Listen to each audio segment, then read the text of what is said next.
Saudariku yang dimuliakan oleh Allah Subhanahu wa taala, menjadi orang tua, subhanallah, ini adalah amanah yang sangat-sangat luar biasa. Dan menjadi orang tua, terutama kita sebagai seorang ibu, ini adalah tugas yang sangat-sangat mulia, subhanallah. Jadi tanggung jawab kita sebagai orang tua, baik kita sebagai ibu maupun suami kita sebagai ayah, semuanya kelak akan Allah Subhanahu wa taala tanya. Dan kita yang akan menjawab semuanya di hadapan Allah Subhanahu wa taala. Maka dari itu saya ajak diri saya terlebih dahulu dan teman-teman semuanya, jika kita ingin anak-anak kita salih, maka salihkan dulu diri kita masing-masing sebagai orang tua. Kalau kita ingin anak kita menjadi orang yang gemar beribadah kepada Allah Subhanahu wa taala, maka kita salihkan dulu. Kita rajin beribadah terlebih dahulu kepada Allah Subhanahu wa taala. Subhanallah, ada pepatah mengatakan bahwasanya buah itu tidak jatuh jauh dari pohonnya. Betul. Karena orang tua ya, itu adalah gambaran atau suri tauladan bagi anak-anaknya. Biasanya seorang anak, dia akan memiliki karakter, memiliki akhlak, memiliki kecintaan terhadap ilmu, itu tidak jauh beda dengan orang tuanya. Ya. Meskipun nanti kita temui ya, ada orang tua yang sudah salih, misalnya mensolihkan dirinya, namun ternyata anak-anaknya belum salih. Dan ini merupakan ujian bagi orang tua itu sendiri, ya Masya Allah. Kita tahu teman-teman yang dimuliakan oleh Allah Subhanahu wa ta'ala, ketika Nabi Nuh alaihi salam ya, diberikan anak yang belum mau beriman kepada Allah Subhanahu wa ta'ala. Padahal Nabi Nuh alaihi salam adalah orang yang salih. Ya. Berarti di situ ada hikmah yang ingin Allah Subhanahu wa ta'ala berikan. Adanya ujian bagi orang tua. Dan Allah Subhanahu wa ta'ala menginginkan orang tuanya sabar terhadap anaknya yang belum salih. Ya. Sama halnya misalnya ketika ada seseorang yang dia sakit ya. Kemudian dia meminum sebuah obat di mana misalnya ada obat yang sangat terkenal, obat tersebut kalau untuk sakit flu itu manjur. Beberapa orang kalau minum obat itu dia sembuh. Tapi dia minum obat tidak juga sembuh. Ya, apakah kita bisa mengatakan bahwasanya obat itu diragukan? Ya, tidak. Karena itu sudah terkenal ya bahwasanya obat tersebut, obat A itu manjur kalau untuk penyakit flu. Maka sama, kita kembali ke kaidah dasar bahwasanya kesalihan orang tua itu menurun kepada anak-anaknya. Ya. Dan ini janji Allah Subhanahu wa ta'ala. Allah Subhanahu wa ta'ala telah menggambarkan dalam banyak ayat di dalam Al-Quranul Karim bahwasanya ternyata kesolihan kedua orang tua ya, itu akan berdampak yang sangat besar terhadap anak keturunannya. Subhanallah. Ketakwaan kedua orang tua kepada Allah dan disertai ya dengan usaha untuk menasihati anak-anaknya, maka kelak Allah Subhanahu wa ta'ala akan menyatukan orang tua beserta anak-anaknya di surganya Allah Subhanahu wa ta'ala. Allah Subhanahu wa ta'ala mengatakan di dalam Al-Quran, A'udzubillahi minasyaitonirrajim, kata Allah Subhanahu wa ta'ala, walladzina amanu wattaba'athum dzurriyyatuhum biimanin alhaqna bihim dzurriyyatahum. Dan orang-orang yang beriman, tentunya orang-orang yang beriman adalah orang-orang yang salih, orang-orang yang bertakwa kepada Allah Subhanahu wa ta'ala, orang-orang yang mengerjakan apa-apa yang Allah Subhanahu wa ta'ala wajibkan dengan ilmu dan mengharapkan apa yang ada di sisi Allah Subhanahu wa ta'ala, orang-orang yang menjauhi apa-apa yang dilarang oleh Allah Subhanahu wa ta'ala dengan ilmu dan dia takut akan azab Allah Subhanahu wa ta'ala, itulah orang yang beriman.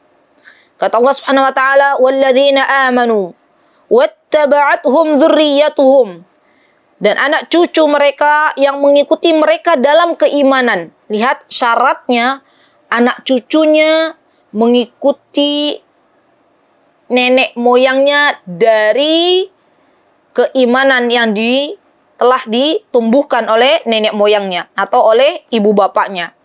Alhaqna bihim dzurriyyatahum. Maka akan Allah hubungkan anak cucu ini dengan orang tuanya, dengan kakek neneknya, dengan mbah buyutnya. Wa ma alatnahum min amalihim min syai'. Kullu mri'in bima kasaba rahin. Dan kami tidak mengurangi sedikit pun dari pahala amal mereka, subhanallah. Dan Allah subhanahu wa ta'ala bukan hanya akan menyatukan orang-orang yang beriman dengan anak-anak cucunya, tetapi Allah subhanahu wa ta'ala juga akan memasukkan orang-orang yang beriman ke dalam syurga Firdaus, ya, ke dalam syurga. Ketika kita tahu orang-orang beriman, ya, atau ketika kita tahu banyak yang mendoakan anak-anaknya, ya, maka Allah Subhanahu wa taala mengatakan di ayat yang lain, Rabbana wa adkhilhum jannati 'adnin allati wa'adtahum wa man salaha min abaihim wa azwajihim wa dzurriyyatihim innaka antal azizul hakim. Berdoa, wahai Rabbku, masukkanlah mereka, kata malaikat, ke dalam surga Aden yang telah engkau janjikan kepada mereka, dan orang-orang yang salih di antara bapak-bapak mereka, istri-istri mereka, keturunan mereka semuanya, subhanallah.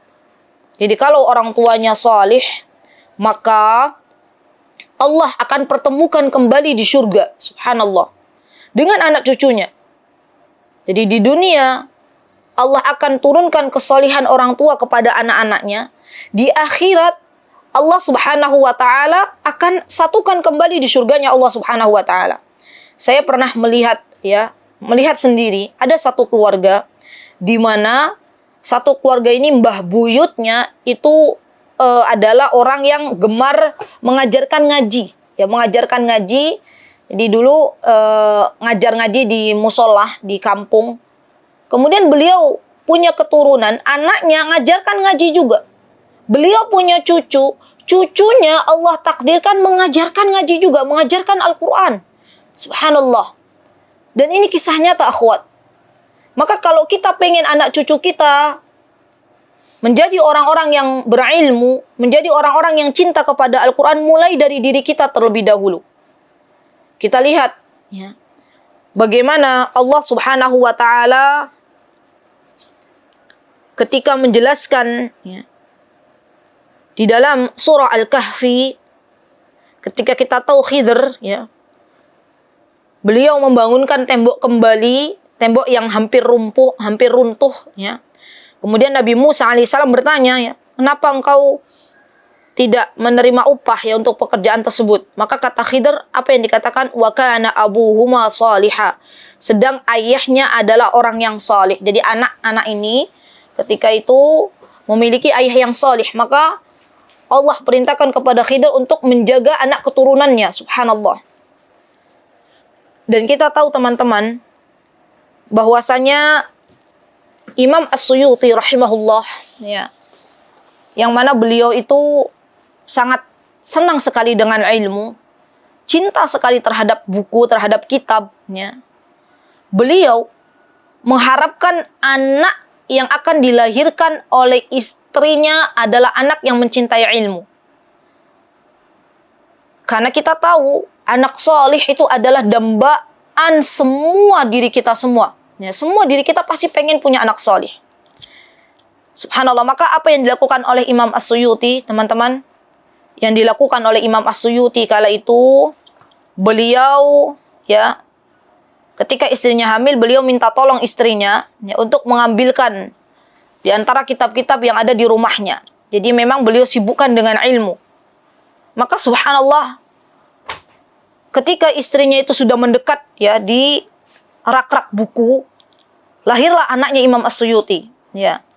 Dan subhanallah, ketika anaknya tahu bahwasanya ayahnya bergelut dengan ilmu, ayahnya mencintai ilmu, tiada hari tanpa membaca kitab, tiada hari tanpa membaca Al-Quran, maka Allah jadikan putranya Imam As-Suyuti menjadi orang yang sangat cinta dengan ilmu. Subhanallah.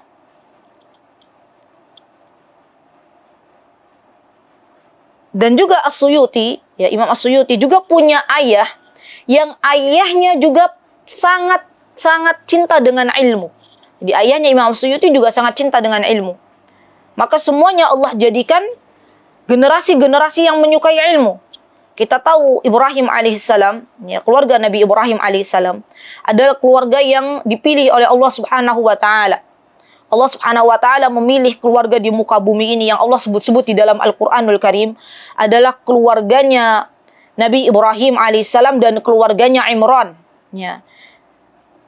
Allah telah memilih keluarga atau dua keluarga tersebut. Karena kita tahu keluarganya Nabi Ibrahim, dari Nabi Ibrahim sampai anaknya, sampai cucunya, semuanya jadi nabi. Masya Allah. Dan keluarganya Imran ya, dari Imran, kemudian Maryam, ya, kemudian Nabi Isa alaihissalam, semuanya orang-orang salih. Maka janji Allah Subhanahu wa taala pasti Allah tepati.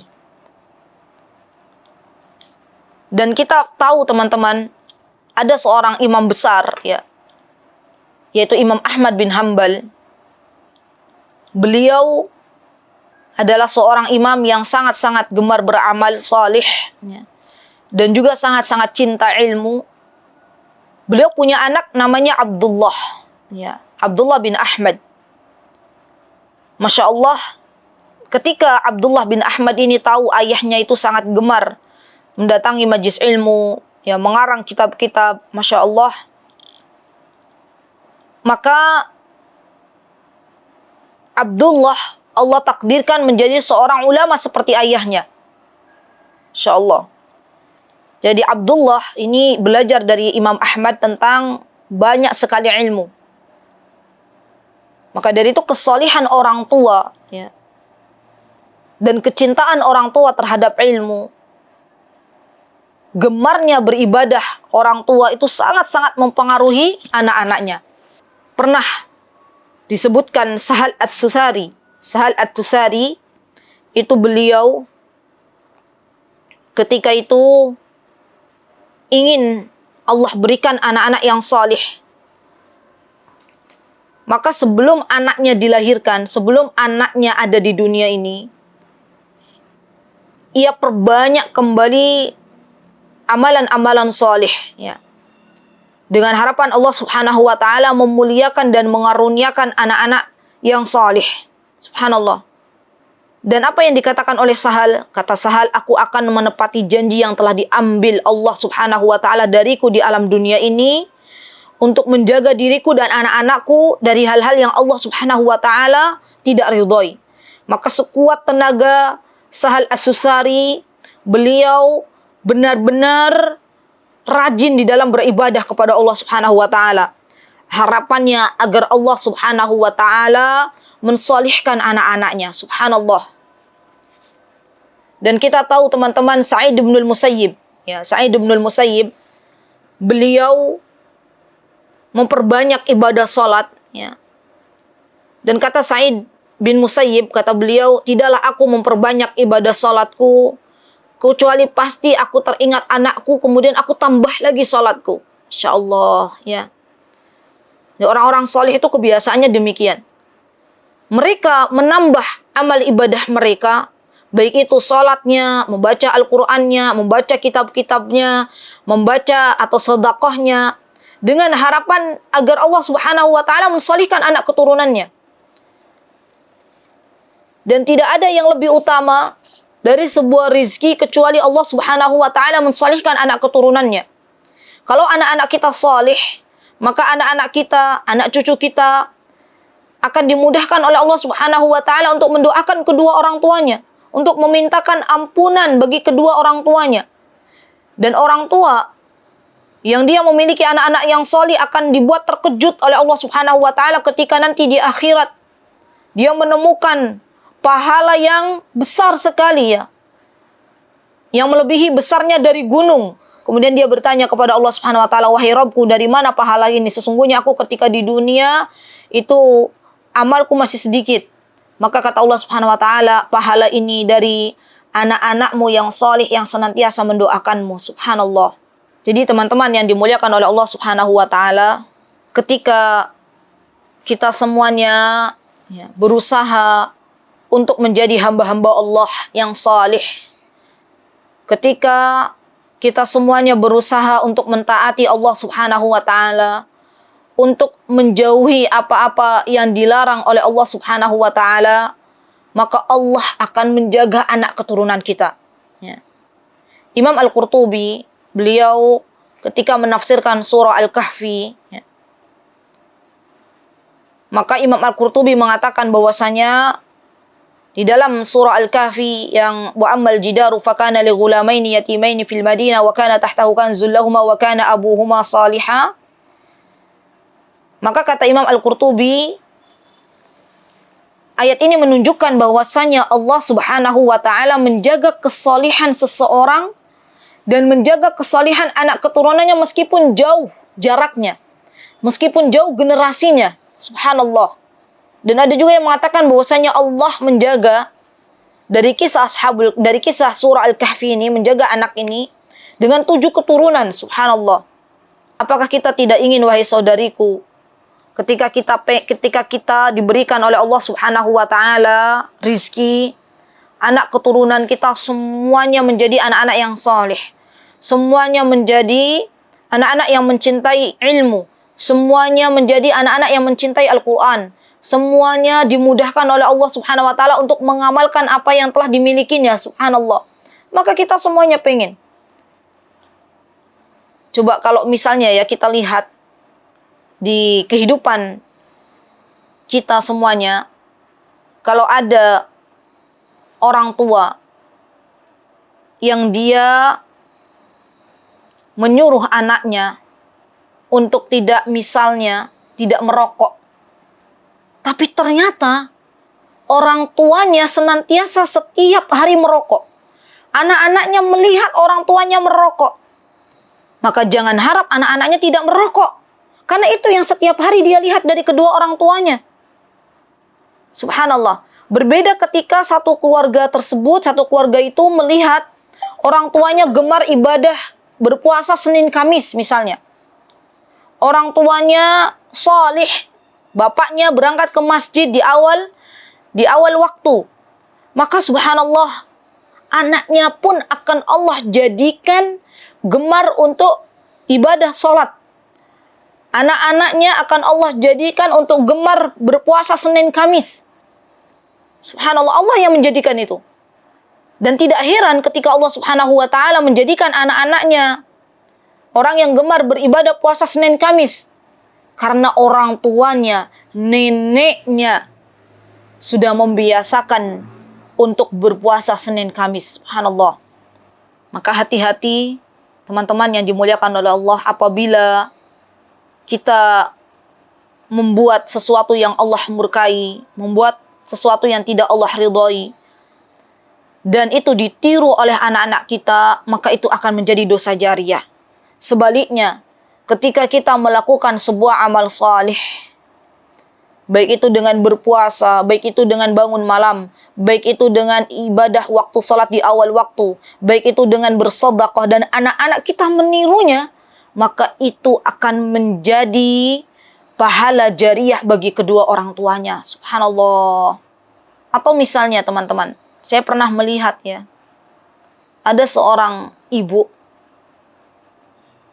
datang kepada saya, ya, menginginkan anaknya itu tidak memakai, perempuan anaknya, tidak memakai celana ketat, tidak memakai celana, mohon maaf, celana jin, ya. Pengennya ibunya, anak perempuannya yang sudah menginjak usia SMP kelas 3 waktu itu, pengennya itu anaknya itu pakai bajunya yang longgar. Kemudian saya lihat sendiri, ibunya itu kalau ke rumah pakai bajunya baju-baju ketat ya. Kemudian saya ngobrol, bagaimana anaknya mau pakai baju yang longgar? Bagaimana anaknya mau pakai baju yang tidak ketat, sedangkan Anda sendiri masih pakai baju yang ketat? Kemudian saya ngobrol dari hati ke hati, kalau pengen anaknya pakai baju yang longgar, ibu dulu yang pakai baju longgar. Ya. Maka anak pasti akan meniru. Coba deh teman-teman, lihat. Seorang anak itu dia akan meniru persis dalam berpakaian, meniru ibunya, terutama anak perempuan.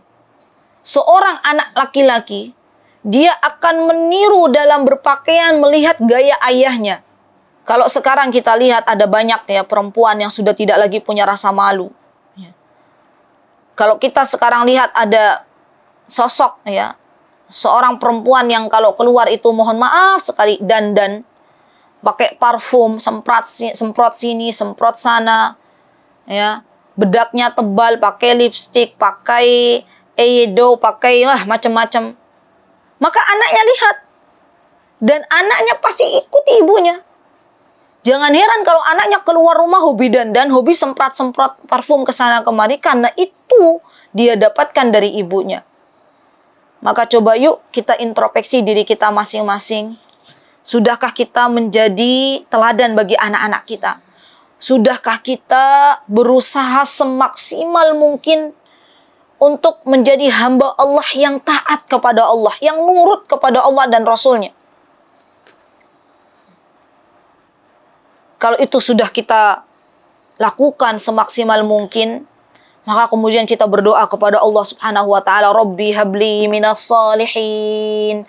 Kita berdoa kepada Allah ya dengan cucuran derai air mata kita di sepertiga malam kita, Rabbana hablana min azwajina wa dzurriyyatina qurrata a'yun waj'alna lil muttaqina imama. Kita berdoa untuk anak cucu kita agar gemar melakukan ibadah salat. Rabbi ja'alni muqimas salati wa min dzurriyyati Rabbana wa taqabbal du'a. Rabbi ja'alni, ya Allah, jadikanlah hamba, wahai Rabbku, muqimas salat, orang-orang yang cinta dengan salat. Wa min dzurriyyati, dan juga jadikanlah anak keturunan hamba, wahai Rabbku, orang-orang yang cinta salat. Ya. Dan Engkau adalah zat ya, yang maha mengabulkan doa. Subhanallah. Jadi teman-teman yang dimuliakan oleh Allah Subhanahu wa taala, teruslah ketuk pintu Allah Subhanahu wa taala, teruslah ketuk pintu langit Allah Subhanahu wa taala agar kita semuanya diberikan keturunan-keturunan yang saleh, karena sesungguhnya kebahagiaan seseorang akan bisa dirasakan kalau dia mendapatkan keturunan-keturunan yang saleh. Kita masih ingat ya doanya Nabi Zakaria. Ketika berdoa kepada Allah dari usia Nabi Zakaria, ketika itu beliau berdoa ya, beliau tidak pernah tidak pernah bosan dengan berdoa kepada Allah agar dikaruniakan anak-anak yang soleh. Apa doanya Nabi Zakaria? Kata Allah Subhanahu wa taala, "Hunalika da'a Zakaria rabbah." Kata Nabi Zakaria, "Qala rabbi habli min ladunka dzurriyyatan thayyibah." Ya Allah, berilah aku dari sisi Engkau seorang anak yang baik. Lihat. Para ulama mengatakan ketika Nabi Zakaria mengatakan seorang anak yang baik, Nabi Zakaria juga meminta kepada Allah dzurriyyah. Maksud di sini bukan anak saja, tetapi anak cucu yang salih. Subhanallah. Maka dari itu, teman-teman yang dimuliakan oleh Allah, jangan pernah kita bosan untuk mendoakan anak cucu kita. Jangan pernah kita bosan dan berputus asa dari mendoakan anak cucu kita.